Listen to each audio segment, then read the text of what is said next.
विचार 6। जिसे हानि और लाभ, विजय और पराजय एक समान लगने लगे, वही सच्चा योगी है।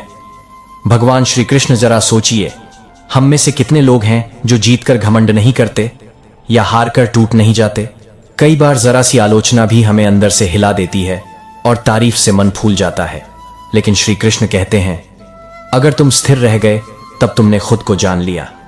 युद्ध भूमि में जब अर्जुन ने यह पूछा कि क्या मैं हारूंगा, तब श्री कृष्ण ने मुस्कुराकर कहा, तू सिर्फ अपना धर्म निभा, हार और जीत की चिंता मुझे सौंप दे। एक साधु का किस्सा सुनिए। वो गांव गांव जाकर लोगों की सेवा करता था। कभी लोग उसे भोजन देते, कभी अपशब्द कहते। एक दिन किसी ने पूछा, आप अपमान सह कैसे लेते हैं?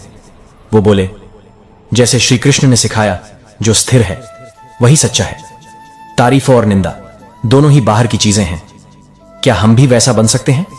शायद, अगर हम श्री कृष्ण की यह बात अपने मन में बसा लें। विचार 7। जिसका मन संतुलित है वही सच्चा ज्ञानी है। भगवान श्री कृष्ण जीवन में उतार चढ़ाव आते हैं। कभी हम खुश होते हैं, कभी दुखी, लेकिन अगर हम हर हाल में मन को स्थिर रख सकें तो वही ज्ञान है। एक किसान की कहानी याद आती है। उसके खेत में एक दिन आग लग गई। गांव वाले दौड़े आए। अब तो तुम बर्बाद हो गए। किसान शांत था, बस बोला, शायद भगवान को यही मंजूर था। हफ्ते भर में बारिश हुई और एक नया जल स्रोत उसके खेत के पास फूट पड़ा। अब वही खेत सबसे उपजाऊ हो गया। लोगों ने पूछा, तुमने गुस्सा क्यों नहीं किया? उसने कहा, श्री कृष्ण ने सिखाया, जो स्थिर है वही सच्चा ज्ञानी है।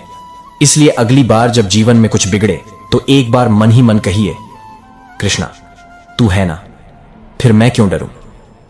विचार 8। संसार में हर वस्तु नाशवान है, सिर्फ आत्मा अमर है। भगवान श्री कृष्ण, बहुत गहरा विचार है ये। हम रोज किसी न किसी चीज को लेकर परेशान रहते हैं। नौकरी छूट गई, गाड़ी खराब हो गई, फोन गिर गया।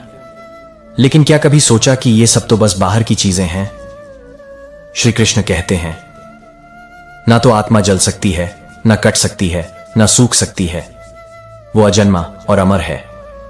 जब कोई प्रियजन हमें छोड़ देता है, दिल टूट जाता है। लेकिन श्री कृष्ण हमें याद दिलाते हैं कि जिसे तुम मरा हुआ समझ रहे हो, वो सिर्फ शरीर था। आत्मा तो अब भी है, बस एक नए शरीर की ओर चली गई है। एक मां अपने बेटे को खो चुकी थी। हर दिन रोती थी। एक दिन किसी ने उसे गीता की यह बात सुनाई और उस रात पहली बार उसने आंखें बंद की और कहा, श्री कृष्ण, मैं तुझे समझ नहीं सकी, लेकिन अब मैं तुझ पर भरोसा करती हूं। और उसका दर्द थोड़ा थोड़ा करके कम होने लगा। विचार 9। मुझे जो भक्ति से कुछ देता है, मैं उसे प्रेम से स्वीकार करता हूं। भगवान श्री कृष्ण को कोई सोने की थाली चाहिए, हीरे मोती नहीं, वो तो बस प्रेम चाहते हैं। गीता में वो कहते हैं, अगर कोई मुझे प्रेम से एक पत्ता, एक फूल, एक जल भी अर्पित करता है तो मैं उसे भी स्वीकार करता हूं। सुदामा का उदाहरण लीजिए। वो श्री कृष्ण से मिलने गया, अपने फटे कपड़ों में थोड़े से चावल ले गया और श्री कृष्ण ने उसे ऐसा सम्मान दिया मानो वो कोई राजा हो। क्यों? क्योंकि सच्चा प्रेम दिखावे से बड़ा होता है। तो अगर कभी मन करे कि मेरे पास तो कुछ नहीं है भगवान को देने को, तो बस प्रेम से कहिए, हे श्री कृष्ण, मैं तेरे चरणों में अपनी श्रद्धा अर्पित करता हूं। वो उसे भी स्वर्ग का उपहार समझते हैं। विचार 10। जो सच्चे मन से मेरी शरण में आता है, उसे मैं कभी नहीं छोड़ता। भगवान श्री कृष्ण, कभी कभी हम सोचते हैं कि भगवान मुझसे नाराज हैं, मैंने बहुत पाप किए हैं, अब श्री कृष्ण मेरी सुनेंगे नहीं। लेकिन श्री कृष्ण कहते हैं, तुम बस मेरी शरण में आओ, मैं तुम्हें हर बंधन से मुक्त कर दूंगा। अरण्यक नाम का एक चोर था। वो मंदिरों में चोरी करता। एक दिन पकड़ा गया और जेल में डाल दिया गया। वहां किसी कैदी ने उसे गीता दी। उसे पढ़कर उसने श्री कृष्ण को पुकारा, क्या तुम मुझे भी माफ कर सकते हो? रात में उसने सपना देखा। श्री कृष्ण मुस्कुरा रहे थे और बोले, तू अब मेरी शरण में है, फिर तुझसे बड़ा पुण्यात्मा कौन? वो चोर आज साधु है। लोग उसे कृष्णदास कहते हैं। क्यों? क्योंकि श्री कृष्ण कभी किसी को नहीं छोड़ते जब तक हम खुद उन्हें ना छोड़ दें। विचार 11। जो अपने कर्म को भली भांति करता है, वही मेरी पूजा करता है। भगवान श्री कृष्ण, ये वाणी बहुत सीधी और सरल है, लेकिन उतनी ही गहरी। श्री कृष्ण कहते हैं, तुम्हें माला लेकर पहाड़ों में नहीं जाना, पूजा वही है जो तुम अपने कर्तव्य में करते हो। एक शिक्षक अगर ईमानदारी से पढ़ा रहा है, एक किसान अगर सच्चे मन से हल चला रहा है, एक मां अगर प्रेम से खाना पका रही है, तो वो सब श्री कृष्ण की पूजा ही तो कर रहे हैं।